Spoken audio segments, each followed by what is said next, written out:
Bonjour. Aujourd'hui, on se propose de faire le point sur la deuxième partie du thème physique atomique et nucléaire du programme de physique pour les sections mathématiques, sciences expérimentales et sciences techniques. Dans cette séance, on va commencer tout d'abord par l'étude de la structure et de la stabilité du noyau. Ensuite, on s'intéressera à l'étude des deux types de réactions nucléaires, à savoir les réactions nucléaires spontanées et les réactions nucléaires provoquées. Vous savez bien qu'un noyau atomique est un assemblage de nucléons qui sont des protons et des neutrons,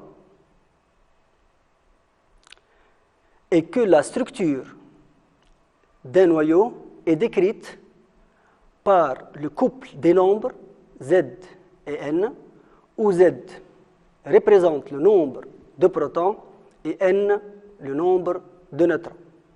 D'ailleurs, la diversité des noyaux est liée à leur composition en protons et en neutrons.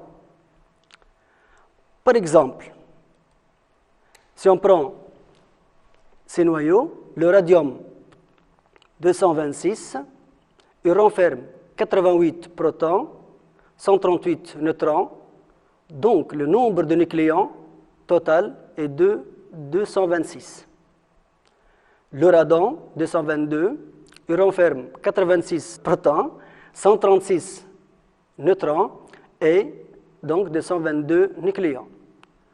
Pour le noyau d'hélium, il renferme 2 protons, 2 neutrons et 4 nucléons. Évidemment, il existe des noyaux qui renferment le même nombre de protons, mais des nombres de neutrons différents. Ce sont des isotopes les uns des autres, comme il existe des noyaux renfermant le même nombre de neutrons, mais des nombres de protons différents, ce sont des isotones les uns des autres. Pour représenter un noyau, on convient de choisir le couple Z et A. Donc, un noyau se représente par X AZ ou ZA. Par exemple, si on prend le radium 226, donc ça se note RA, A c'est 226 et Z c'est 88. Pour le noyau de radon, donc il se note RN, A c'est 226 et Z c'est 86.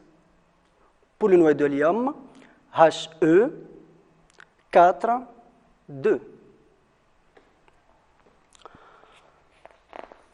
Vous savez bien que la cohésion d'un noyau est due à une interaction forte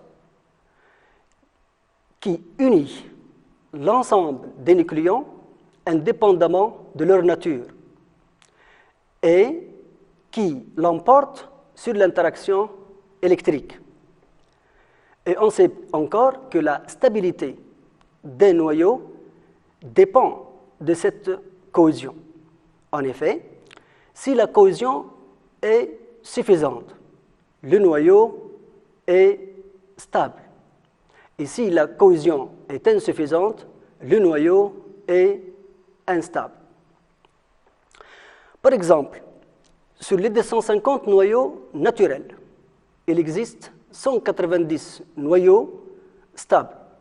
L'ensemble de ces noyaux, représentés par le diagramme Zn, constitue la vallée de stabilité. Ici, représentée en noir. C'est cette vallée-là. Il est facile de remarquer que les noyaux légers sont caractérisés par quoi? Par un nombre de protons sensiblement égal à celui des neutrons. Si on s'approche encore de cette partie, on trouve que ces noyaux sont l'hydrogène, l'hélium, le lithium, le brome, le carbone, etc. Par exemple, ici, on voit très bien que ces trois noyaux sont des isotopes. Alors, voilà, donc ils ont le même nombre de protons, mais des nombres de neutrons différents. Alors que ces trois noyaux, par exemple, sont des isotones. Voilà, donc ils possèdent 10 neutrons, même nombre de neutrons, mais ils n'ont pas le même nombre de protons. Et on constate aussi que les noyaux lourds sont caractérisés par un nombre de neutrons qui est supérieur à celui des protons. Si on se place par exemple dans cette zone, voilà, par exemple, on prend le bismuth, donc il renferme 83 protons et 126 neutrons. On voit bien que 126 est supérieur à 83. D'ailleurs, cette vallée, elle ne s'étend plus au-delà de ce noyau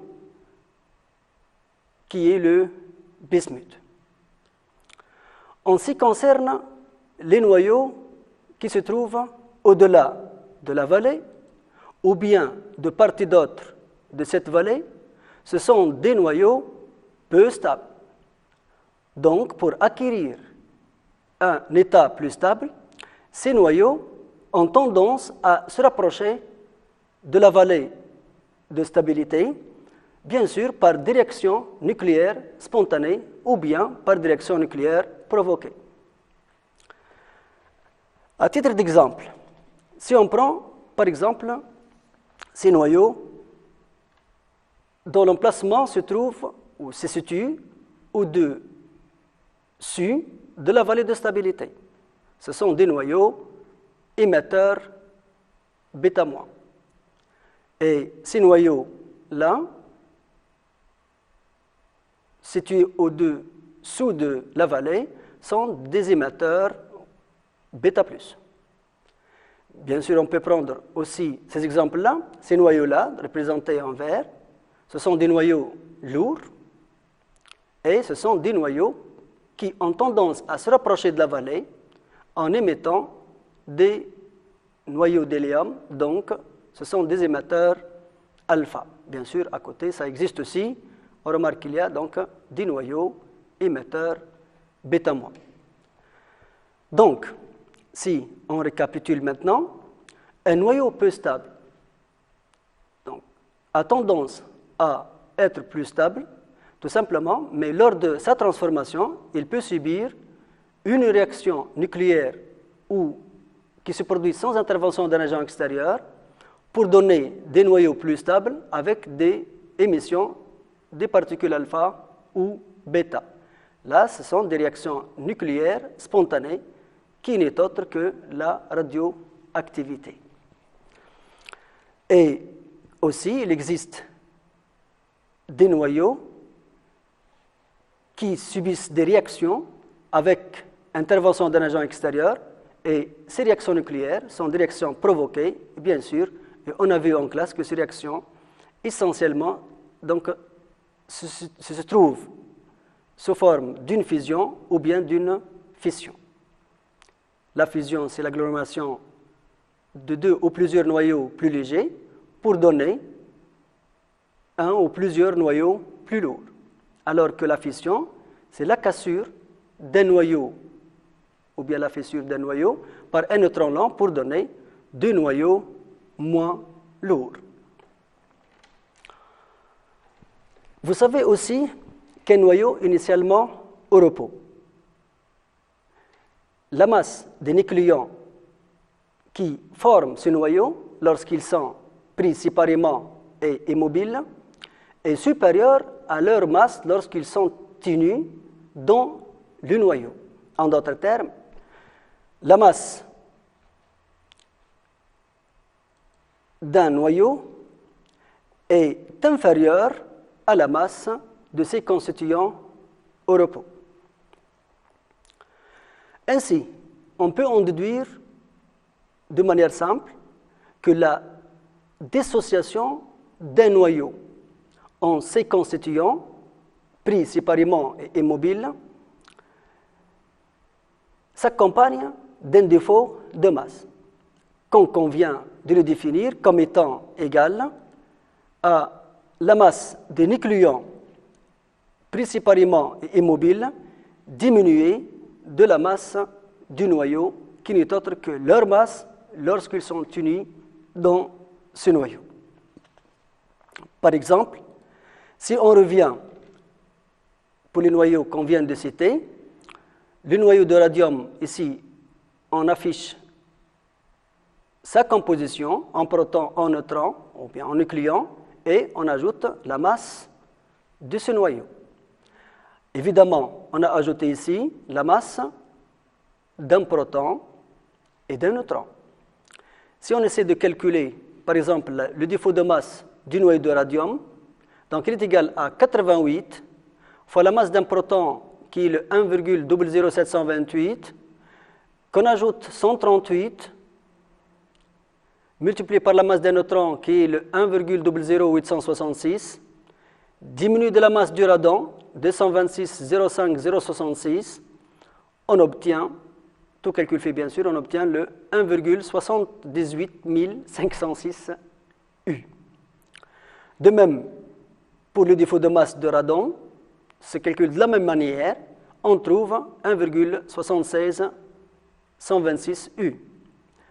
Et le défaut de masse de l'hélium, c'est égal 2 fois la masse d'un proton, plus 2 fois la masse d'un neutron, diminue de la masse de l'hélium, on trouve le 0,02905. On vient de voir que la dissociation d'un noyau en ses nucléons s'accompagne d'un défaut de masse. Mais on a vu aussi en classe, et ce d'après Einstein, que tout corps immobile dans un référentiel donné possède du seul fait de sa masse une énergie de masse égale à mc carré, où c représente la sérité de la lumière dans le vide. Par conséquent, et vu que toutes les particules avant et après dissociation sont immobiles et dans le même référentiel, on associe à un défaut de masse une énergie de liaison qui n'est autre que l'énergie qu'il faut fournir à un noyau initialement immobile dans un référentiel donné, donc pour le dissocier en ces nucléons pris séparément et immobiles. Et cette énergie, on peut la calculer de deux manières.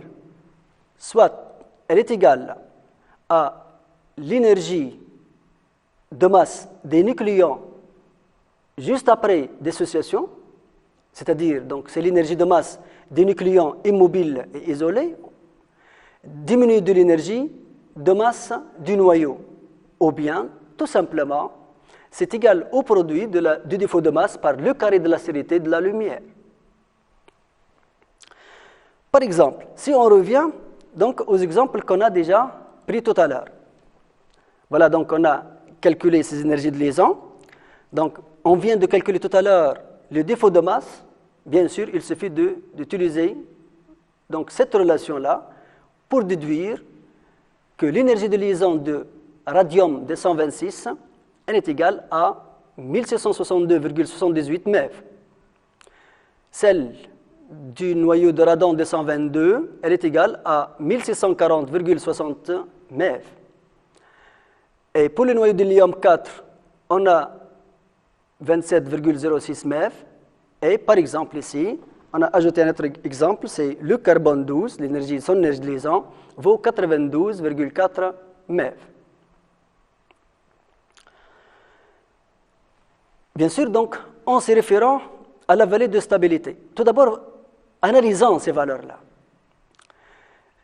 Donc, on voit très bien que l'énergie de liaison de radon 226 est supérieure à l'énergie de liaison de radon 222. C'est-à-dire que l'énergie qu'il faut fournir au noyau de radon pour dissocier, pour libérer ces nucléons est supérieure à l'énergie de liaison de radon 228. Ce qui donc nous paraît que l'énergie de liaison de radon, puisqu'elle est supérieure à celle de radon, c'est que l'énergie de radon, le noyau de radium est plus stable que le noyau de radon. Mais si on se réfère à la valeur de stabilité, on voit très bien ici que le noyau de radon se situe dans cette partie-là, dans cette zone.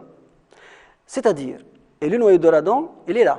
Donc, on voit clairement que le noyau de radon est plus proche de la vallée que le noyau de radium. C'est-à-dire que le noyau de radon est réellement plus stable que le noyau de radium. Bien, donc, on voit très bien, qu'est-ce qu'on peut en déduire ici, que l'énergie de liaison ne permet pas de comparer la stabilité de deux noyaux. Donc les choses deviennent de plus en plus claires si on utilise le carbone et l'hélium. L'hélium, il est là, c'est un noyau stable. Le carbone 12, il se trouve ici, donc c'est un noyau aussi stable. Et pourtant, leur énergie de liaison est plus petite. Donc, qu'est-ce qu'on peut en déduire encore? On peut en déduire que l'énergie de liaison ne permet pas de renseigner donc, sur la stabilité d'un noyau. Alors, la question qui se pose, qu'est-ce qu'on doit faire? Donc, vous savez très bien, vous l'avez étudié en classe, que pour comparer la stabilité relative de deux noyaux, on fait appel à l'énergie de liaison par nucléon. Et on sait encore qu'entre deux noyaux, celui qui possède l'énergie de liaison par nucléon la plus élevée est le noyau le plus stable. Et cette règle s'applique aussi bien pour les noyaux légers que pour les noyaux lourds. Alors donc si on jette un coup d'œil sur ces exemples, on revient par exemple et on va essayer de chercher leur énergie de liaison par nucléon. On a déjà calculé l'énergie de liaison pour les quatre noyaux, radium 226, radon 222, l'hélium 4 et le carbone 12.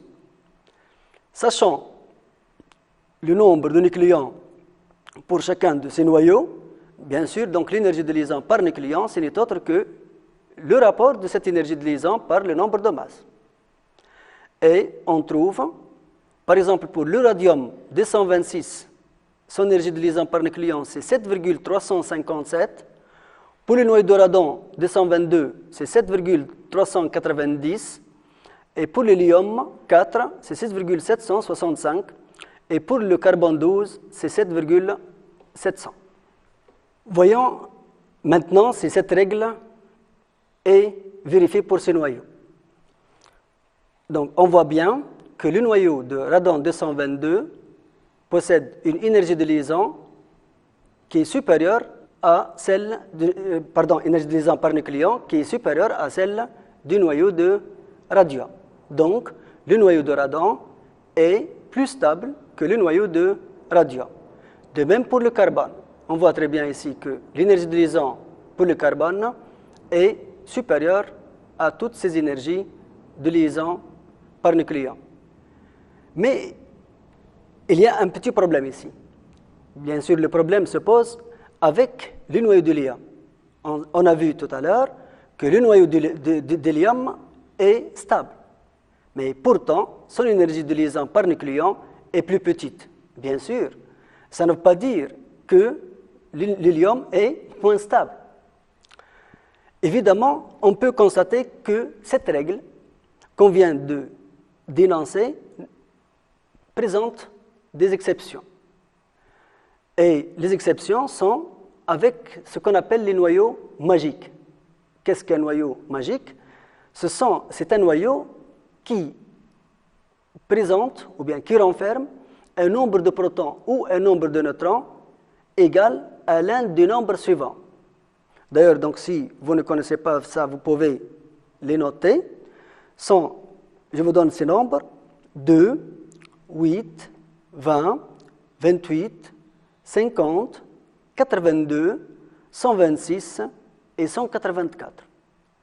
C'est-à-dire, si je reviens à l'hélium, l'hélium, il possède 2 protons, donc le nombre de protons égal à un nombre magique, et 2 neutrons, donc le nombre de neutrons est aussi égal à un nombre magique.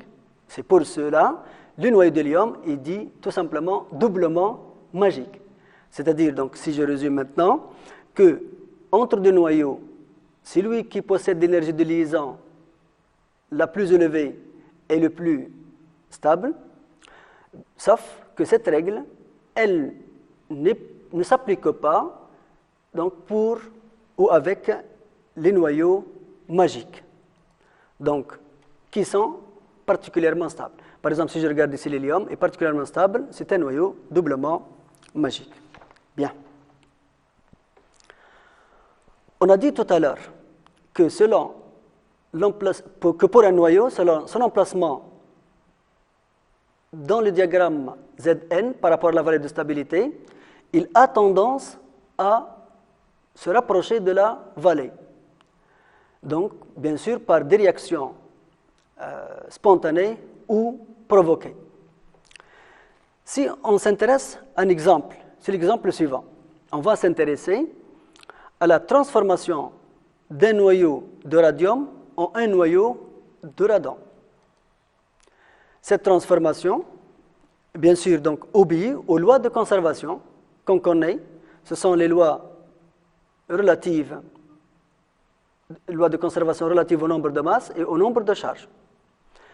Si on tient compte de ces 2 lois, on trouve que cette écriture est satisfaite si il y a émission d'un noyau d'hélium. Donc, c'est une radioactivité alpha. Bien, voilà donc, c'est un aperçu de rappel qu'on vient de terminer. Maintenant, je vais vous présenter 2 activités. La première activité, voilà, donc on lit la question. On va déterminer l'énergie libérée par la désintégration du noyau de radium 226 en le noyau de radon 222 par 2 méthodes différentes. En effectuant un bilan de masse, puis par recours aux énergies de liaison. Bien sûr, donc, voilà, donc on affiche les valeurs des masses, sachant la masse de chaque noyau, radium 226, radon 222, l'hélium 4, et sachant qu'un EU égale 931,5 MeV par C carré, donc la première méthode, tout simplement qu'on a appliquée, c'est égal à l'énergie libérée par cette transformation, elle est égale à la masse du noyau de radium diminué de la masse du radon, diminué de la masse de l'hélium, bien sûr le tout fois C carré. Sachant les masses, il suffit de remplacer, on trouve numériquement cette énergie libérée est égale à 4,88 MeV. Cette méthode, bien sûr, c'est la méthode faite en classe. Si maintenant, on passe à la deuxième méthode. Deuxième méthode, c'est la méthode qui va utiliser les énergies de liaison. Donc, on a ici les énergies de liaison du radium, on rappelle, c'est 1662,78. L'énergie de liaison de radon 222, c'est 1640,60. Et l'énergie de liaison du noyau d'hélium qui est égale à 27,06 MeV. Alors, que se passe-t-il? Réellement, c'est que au début, avant dissociation, donc le noyau de Ra est supposé immobile, évidemment dans un référentiel donné. Lorsqu'il se dissocie, alors donc, qu'est-ce qu'il fait? Il se dissocie en synucléon. Donc, il nécessite une énergie de liaison égale à 1662. C'est-à-dire, cette valeur d'énergie, c'est l'énergie nécessaire pour dissocier le noyau de radium en 226 nucléons. Dès que les nucléons se sont formés, le noyau de radon va se former. Donc, qu'est-ce qu'il va faire? Il va libérer une énergie de valeur égale à l'opposé de l'énergie de liaison. De même, ce noyau-là, il va se former. Il va libérer une énergie de valeur opposée à l'énergie de liaison. Si maintenant, on voit très bien que ce noyau se dissocie, ces deux noyaux sont deux noyaux qui vont se former, donc l'énergie libérée par la réaction, ce n'est autre que la différence, c'est-à-dire les énergies de liaison de ces deux noyaux diminuent de l'énergie de radium et on retrouve la même valeur, 4,88 MeV. Maintenant, je vais vous proposer une deuxième activité. Cette deuxième activité, voilà la question. En exploitant la courbe traduisant la loi de décroissance d'une source de radium-226, déterminer l'activité initiale de cette source radioactive à partir de la période radioactive, c'est-à-dire sachant la période radioactive. Deuxième méthode, c'est à partir de la constante de temps taux de désintégration. Alors, donc, la première méthode. Qu'est-ce que l'activité? L'activité A d'une source radioactive, c'est le nombre moyen de désintégration qu'elle produit d'une source radioactive qu'elle produit pendant une seconde. Donc, qui se traduit par l'expression A de T est égale moins la dérivée par rapport au temps du nombre de noyaux présents. Donc, pour chercher l'activité A de T, il est indispensable de connaître l'expression de N de T. Alors, donc, on va essayer de chercher donc N de T. C'est quoi N de T? Je rappelle, c'est le nombre de noyaux présents dans un échantillon à l'instant T. Et si ce nombre de noyaux décroît de dn pendant dt, on sait que la variation de n est proportionnelle à la fois à n et à dt. Et comme ça, on écrit dn, c'est est égal moins lambda n fois dt. Évidemment, le signe moins ici traduit la décroissance et lambda, c'est la constante de proportionnalité qui n'est autre que la constante radioactive de l'élément. Pour trouver maintenant n de t, donc il y a une première méthode que cette expression peut s'écrire sous cette forme-là, dn sur n égale moins lambda dt. Et pour trouver n, il suffit de faire la primitive donc, de chaque côté. Je vous propose aussi, il y a une autre méthode, c'est que cette écriture, elle peut s'écrire aussi sous cette forme-là, dn sur dt plus lambda n égale 0. Et voilà, donc on voit très bien qu'on a affaire à une équation différentielle. Alors donc on va choisir tout simplement la résolution de cette équation différentielle. Alors donc, l'expression de n de t, solution de l'équation différentielle précédente, elle s'écrit sous la forme n de t égale a exponentielle moins t sur tau. En remplaçant dans l'équation différentielle de tout à l'heure, on trouve lambda n plus moins a sur tau fois exponentielle moins b fois t. qui est égal à 0. Donc, on met, ça c'est n'est autre que n de t, on met n facteur, on trouve lambda moins 1 sur tau égale 0. Ce qui signifie que lambda, ce n'est autre que 1 sur tau. Et on voit très bien, pourvu que tau c'est la constante de temps radioactive, lambda a la dimension de l'inverse d'un temps. Donc, encore, à t égale 0, n0 égale à a. En remplaçant a par n0, on trouve n de t égale n0 exponentielle moins lambda t, qui traduit la loi de décroissance radioactive. Une fois qu'on a maintenant l'expression de n de t, on revient ici par exemple, voilà, je vous rappelle la courbe de décroissance, par exemple ici, pour le radium 226. Pour un nombre de noyaux initial égal à 8, 10 puissance 20. Si on passe maintenant pour l'activité de l'échantillon de radium 226, sachant l'expression de A de t qu'on vient de voir tout à l'heure, sachant l'expression de n de t, si on remplace, donc on trouve que A de t est égal à lambda fois n. Il suffit de remplacer, de voir la dérivée. Moins par moins donne plus. Donc vous avez lambda et le reste, ce sera n0 exponentielle moins lambda t qui n'est autre que n de t. En particulier, à t égale 0, donc l'activité s'écrit A0 égale lambda n0. Donc, pour terminer A0, maintenant le problème revient à déterminer n0 et lambda. Le problème ne se pose pas généralement pour n0, mais comment déterminer lambda, bien sûr sachant t.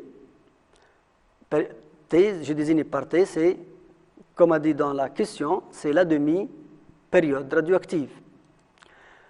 On rappelle tout d'abord la définition de la demi-vie t. C'est quoi cette définition?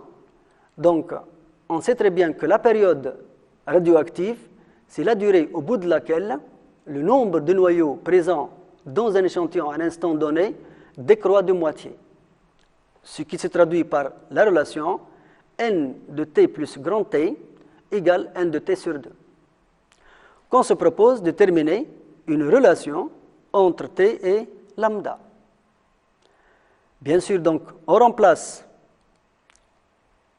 n de t par son expression, on trouve n0 exponentielle moins lambda t fois exponentielle moins lambda t, tout simplement, ici c'est n0 exponentielle moins lambda facteur de t plus grand T, ça donne ce terme, et n de t sur 2, ce n'est autre que n0 exponentielle moins lambda t sur 2.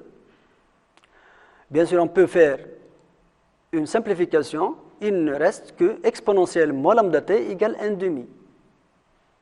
Si on applique le logarithme népérien de part et d'autre, on trouve lambda fois t égale logarithme népérien de 2 qui est égal à 0,693. Ce qui donne lambda égale 0,693 par t. C'est une relation que vous avez développée dans le cours. Donc, l'expression de l'activité initiale maintenant, elle s'écrit comment? Elle s'écrit lambda n0, et on remplace lambda par logarithme népérien de 2 par t, on trouve finalement A0 égale 0,693 fois n0 sur t. Donc, la détermination de A0 revient à déterminer n0 et de la valeur de grand T. Si on prend maintenant, on se réfère au graphique qu'on a représenté tout à l'heure, on voit très bien que, d'après la définition, la période de T vaut 1600 ans. Si, donc, grand T égale 1600 ans. Sachant que l'activité s'exprime dans le système international en becquerel, donc il est indispensable d'exprimer la période en secondes. De même, pour trouver N0, aussi on peut se référer à la courbe. N0, ce n'est autre que le nombre de noyaux initial qui est égal à 8, 10 puissance 20. Donc, N0 égale 8, 10 puissance 20 noyaux. Maintenant, c'est facile de calculer A0. On a 0,693 fois le 8, 10 puissance 20 sur 5,046 10 puissance 10 secondes. Tout calcul fait, on trouve à peu près 11 10 puissance 9 becquerel. Maintenant, on va passer à la deuxième méthode. On a vu tout à l'heure que l'activité initiale est égale lambda N0, mais on vient de voir que lambda égale 1 sur tau. Donc on obtient A0 égale N0 sur tau. Par conséquent, la détermination de l'activité initiale revient à la détermination en plus de N0 de tau. Alors, si on rappelle comment déterminer graphiquement tau, on sait très bien qu'il suffit de représenter la tangente à la courbe à t égale 0. Pourquoi? Parce qu'on a besoin de l'activité initiale, soit en traçant cette tangente, ou bien, vous savez très bien aussi que la détermination de tau aussi peut s'effectuer en cherchant l'abscisse de ce point d'ordonnée N0 sur E, qui n'est autre le 0,37 N0. Une lecture de la valeur de tau donne à peu près 2310 ans. Donc, tau vaut 2310 ans. Pour les mêmes raisons de tout à l'heure, on exprime en secondes tau, sachant que N0 qui est égal à 8 10 puissance 20, on retrouve la valeur de l'activité initiale qui est sensiblement égale à 11 10 puissance 9 becquerel. Bien, donc il y a aussi une deuxième méthode que vous connaissez très bien et qui est déterminée à partir de la pente. C'est-à-dire, vous savez très bien que l'activité, c'est égal moins la dérivée par rapport au temps de n de t, qui n'est autre que la pente de la tangente tracée à t égale 0. On prend par exemple ces deux points-là, on trouve le point d'ordonnée n0 d'abscisse 0, et ce point-là, c'est le point d'abscisse tau et d'ordonnée 0, et on retrouve, vous remarquez qu'on trouve exactement la même expression tout à l'heure, A0 égale N0 sur tau. Maintenant, récapitulons ce qu'on a fait dans ces deux activités. La première, on a à partir du défaut de masse, ou bien à partir de la variation des énergies de liaison, on peut déterminer l'énergie libérée par une réaction nucléaire.